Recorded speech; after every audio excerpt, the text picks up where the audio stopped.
یہاں کسی کو موب لنچنگ کرتے ہیں آج، رسیوں سے باندھ کر یا لکڑیوں سے پیٹ کر.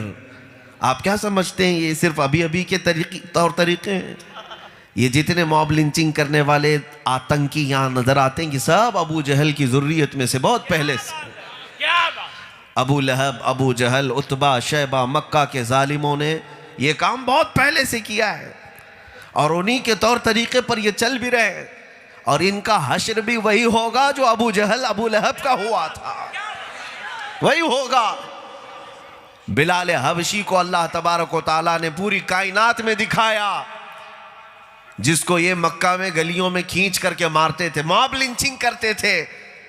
لیکن دنیا نے دیکھا ہے حضرت بلال کا آقا جو تھا مارتا تھا، ایک ڈرم میں رکھتا تھا دن بھر، گرم ایک جو ڈرم ہوتا ہے اس میں رکھا جاتا تھا اور مارا جاتا تھا. لیکن بدر کے میدان میں بری طرح قتل ہوا، مر گیا، اس کی لاش سڑ گئی. لیکن جو نام مصطفیٰ پر مار کھاتے رہے بلال، صرف 6 سال کے بعد مکہ جب فتح ہوا، میرے آقا نے اسی بلال کو کعبے کی چھت پر چڑھایا، کعبے کی چھت پر چڑھایا اور کہا یہاں سے اذان دو تاکہ دنیا یہ دیکھے جو مصطفیٰ کی محبت میں زخم کھائے گا مولا اسے کعبے کی چھت تک پہنچائے گا. دنیا کیا جانے محمد عربی کے دیوانوں کا مقام کیا ہوتا ہے. میرے عزیزوں، ایمان جب کسی کے سینے میں داخل ہو جاتا ہے تو پھر وہ کمپرومائز نہیں کرتا. اس سے بہتر دولت اسے دنیا میں نظر نہیں آتی. میں ان لوگوں سے کہہ رہا ہوں جن کا ایمان ابھی داخل نہیں ہوا تو پھر وہ ادھر بھی دیکھ رہے ہیں ادھر بھی دیکھ رہے ہیں. انہیں کبھی مغرب بھی اچھا لگ رہا ہے، کبھی مشرق بھی اچھا لگ رہا ہے. کبھی وہ امریکہ کی غلامی پر آ جاتے ہیں، کبھی یورپ کی، کبھی رشیا کی، کبھی چائنا کی. لیکن ایک ایمان والا سب لٹ جانے کے بعد بھی گنبد خضرا کی غلامی کبھی نہیں چھوڑتا. ایمان کی علامت یہ ہے، ایمان والا یہ نہیں دیکھتا کہ چائنا کہاں تک پہنچا. ایمان والا جس کے سینے میں، کئی لوگ آتے ہیں کہتے ہیں کہ آپ بڑی بڑی باتیں کرتے ہیں، کیا کیا ہے مسلمانوں نے؟ ان ظالموں کو ابھی پتا کیا ہے کہ کیا کیا کیا. وہ پھر کسی اور وقت میں گناؤں. حالانکہ اس ٹاپک پر میں نے پورا خطاب کیا ہے، ماذا قدم المسلمون للعالم، پوری دنیا کو مسلمانوں نے کیا دیا ہے اس پر پورا ہمارا بیان ہے. آج میں وہ نہیں کہہ رہا ہوں.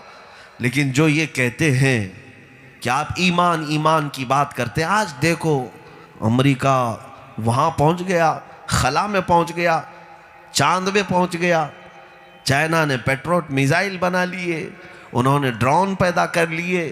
رشیا زمین کھود کر نئی نئی تکنیک ایجاد کرتا جا رہا ہے. آپ نے کیا کیا؟ اور رسول اللہ صلی اللہ تعالیٰ علیہ وسلم کی غلامی کی بات کرتے ہیں آپ.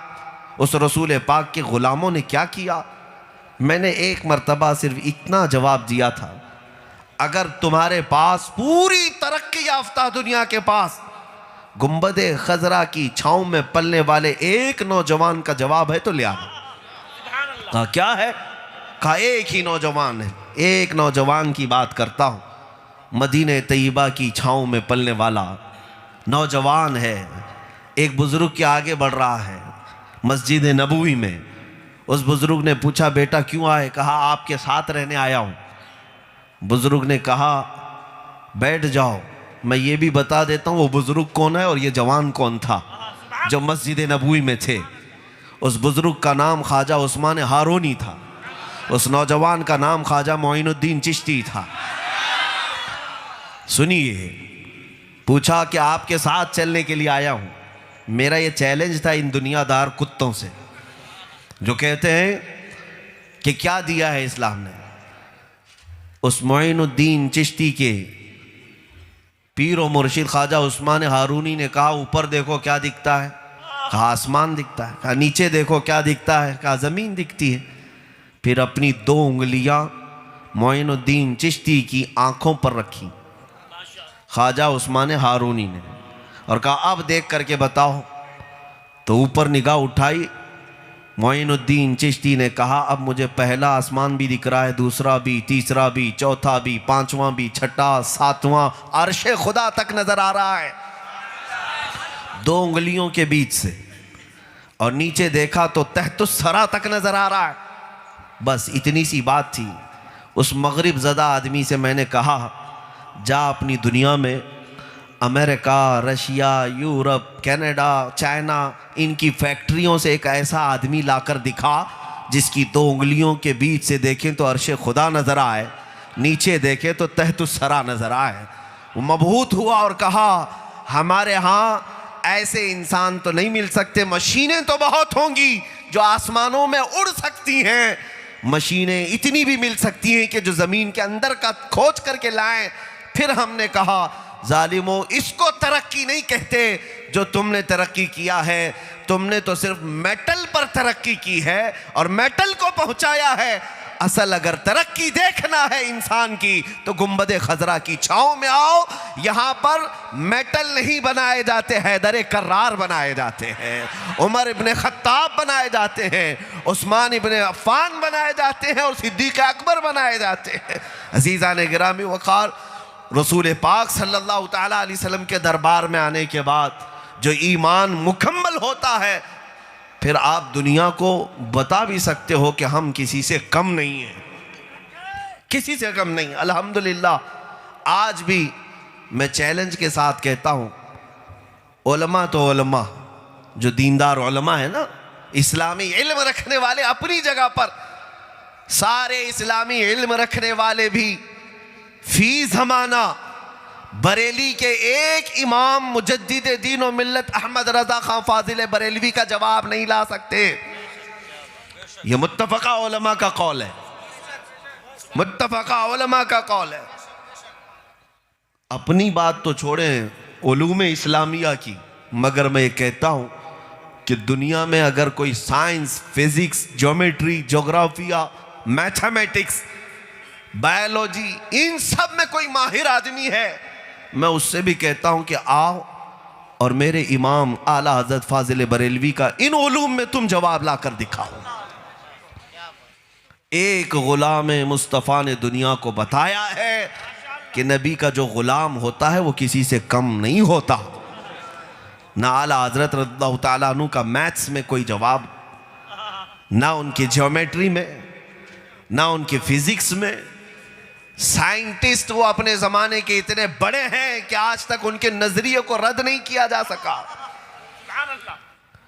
علم نجوم میں مہارت، یہ سارے وہ علوم ہیں جن کی طرف آج علماء جاتے بھی نہیں۔ میری گفتگو کا خلاصہ یہ ہے میرے عزیزوں، یہ سوچ رکھنا چھوڑ دو کہ اسلام میں پورے آنے کے بعد ترقی نہیں ہو سکتی، یہ سوچ نکال دو۔ بلکہ میں کہتا ہوں اصل ترقی کا دروازہ کھلتا ہی ہے مصطفیٰ کے قدموں میں۔ نبی پاک صلی اللہ تعالیٰ علیہ وسلم کی طرف آؤ، یہاں سے اصل دروازہ کھلتا ہے۔ اعلیٰ حضرت خود ہی کہتے ہیں بچپن میں مجھے شوق تھا کہ فلسفہ پڑھوں، منطق پڑھوں، اور منطق فلسفہ کی کتابیں لے کر بیٹھتا تھا۔ میتھس، حساب کتاب، ریاضی پڑھنے کا بھی شوق تھا۔ ان کے والد صاحب علامہ نقی علی خان رحمۃ اللہ تعالیٰ علیہ آئے اور کہا کہ یہ کیا پڑھ رہے ہو؟ کہا یہ منطق، فلسفہ، یہ میتھس کی کتابیں۔ ان کے والد گرامی نے وہ کتابیں لے لی اور کہا اس کو چھوڑو، رکھو، حدیث رسول پر توجہ دو، رسول پاک صلی اللہ تعالیٰ علیہ وسلم کی احادیث اور فقہ پر توجہ دو، باقی سارے علوم اللہ خیرات میں یوں ہی عطا کرے گا۔ یہ اعلیٰ حضرت نے خود فرمایا، اور حساب و کتاب میں آپ کا کوئی ثانی نہیں ہے، سارے علماء جانتے ہیں۔ میتھس کے ایسے ایسے فنڈے انہوں نے لکھ کر کے رکھے ہیں کہ جن کو اچھی اچھی یونیورسٹی کے پروفیسر آج بھی حل نہیں کر پاتے۔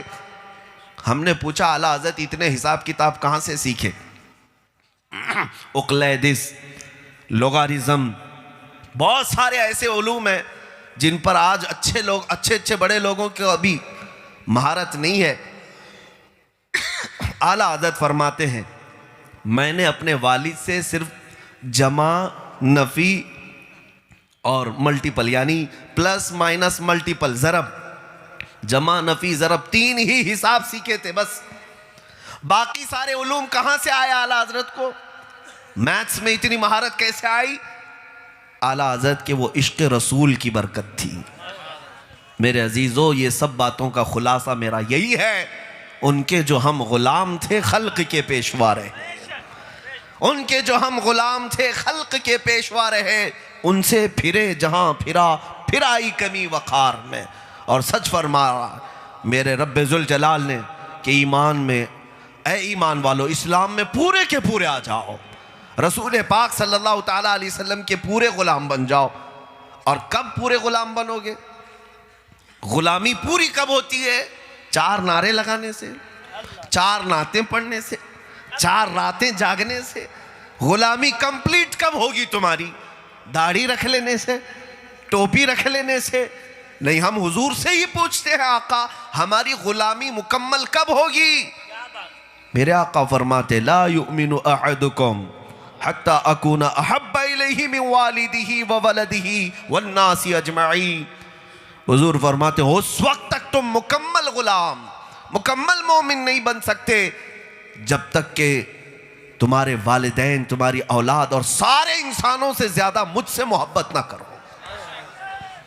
جب تک تم رسول اللہ صلی اللہ تعالیٰ علیہ وسلم سے اس درجے محبت نہیں کرو گے، غلامی کمپلیٹ نہیں ہوئی۔ اور ایک حدیث ہے لا یؤمن احدکم حتی یکون ہواہ تبعا لما جئت بہ، او کما قال النبی صلی اللہ تعالیٰ علیہ وسلم۔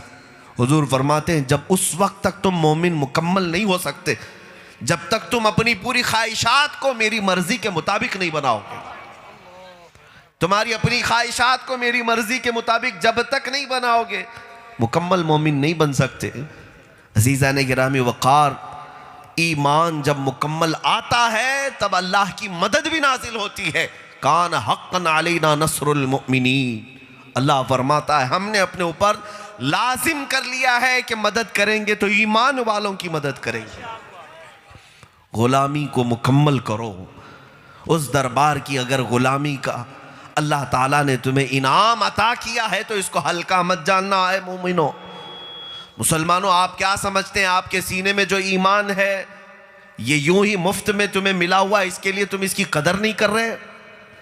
تمہیں اندازہ نہیں ہے کروڑوں لوگوں میں اللہ نے چن کر کے تمہیں اپنے نبی کا غلام بنایا ہے، اربوں میں، لیکن اندازہ نہیں کر پا رہے ہو تم کہ تمہارے سینے میں کتنی بڑی دولت ہے۔ اور اس دولت کے ہوتے ہوئے میں سمجھتا ہوں دنیا کی کسی دولت سے اور کسی طاقت سے خوف کبھی نہیں آنا چاہیے۔ تمہیں پتا ہے صحابہ اکرام 400 کی تعداد میں تھے، صرف 400 یا 500 کی تعداد میں تھے۔ اس وقت مدینہ طیبہ میں 400-500 صحابہ بات کس چیز کی کرتے تھے جانتے؟ ان کے پیروں میں پہننے کے لیے چپل بھی نہیں تھی۔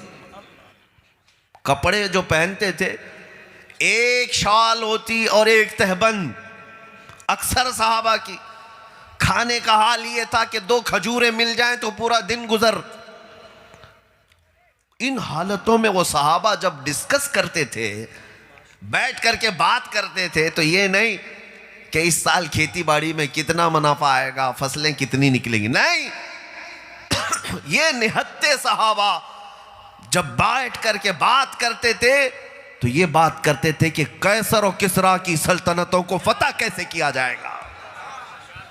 یہ عام بات نہیں کر رہا ہوں۔ ایک گاؤں والے بیٹھ کر کے اگر امریکہ اور رشیا کے فتح کی بات کریں تو دنیا مذاق اڑاتی ہے۔ اس وقت مکہ والے ان پر ہنستے تھے۔ ان لوگوں کو دیکھو، بڑی چھوٹی سی تعداد ہے، 400-500 کی تعداد ہے، پیروں میں چپل نہیں، کھانے پینے کے لیے گھروں میں فاقہ چلتا ہے، پہننے کے لیے کپڑے پیوند لگے ہوئے، اور بات کرتے ہیں قیصر و کسریٰ کو پلٹنے کی۔ اس وقت کی 2 سپر پاور طاقتوں کا نام ہے یہ۔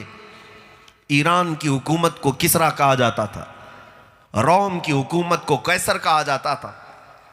لیکن یہ صحابہ اس وقت اتنی بڑی طاقتوں کے پلٹنے کی بات کرتے تھے، کیوں؟ میاں کچھ سوچ سمجھ کر کے بات کرتے ہیں، یوں ہی تو نہیں۔ جس کو یہ اندازہ ہو کہ میں کر سکتا ہوں تبھی وہ بات کرے گا، ایسی ہوائی فائرنگ تو نہیں۔ اور صحابہ نے کر کے بھی دکھایا۔ کون سی دولت تھی ان کے پاس؟ وہ کبھی تعداد کی طرف دیکھتے تھے، کبھی ہتھیار کی طرف دیکھتے تھے، کبھی اپنے کپڑوں کی طرف دیکھتے تھے، کبھی اپنے محلات کی طرف دیکھتے تھے۔ ارے پیپل کے ایک درخت کے نیچے بیٹھ کر کے مشورے کیا کرتے تھے، جنگوں کے، بڑی بڑی جنگوں کے مشورے ایک درخت کے نیچے بیٹھ کر کے ہو جاتے تھے۔ عزیزان گرامی وقار، ان صحابہ کے پاس اگر سب سے بڑی کوئی دولت تھی تو ایمان اور عشق مصطفیٰ کی دولت تھی۔ انہیں کہیں وہ کمزور نہیں کرتی، کہیں کمزور پڑنے نہیں دیتی۔ آج کروڑوں کی تعداد میں ہیں، بکھرے ہوئے لوگ ہیں۔ مجھے یہی تو سمجھ میں نہیں آتا کہ آخر تمہیں ڈرا کر کون رکھ رہا ہے؟ کون ڈرایا ہوا ہے تمہیں کہ تمہارے ساتھ یہ ہو جائے گا، وہ ہو جائے گا؟ میں سمجھتا ہوں اے جمشید پور کے غیور مسلمانوں، تمہیں اگر اپنے ایمان پر یقین ہے تو پھر اس تعداد کو کبھی نہ دیکھنا۔ تنہا بھی میدان میں کھڑے رہو گے تو اللہ تمہارے ساتھ ہے، اللہ تمہارے ساتھ ہے۔ اور جو رسول یہ فرماتے ہیں کہ میرے امتی کے یہ کھینچ رہا ہے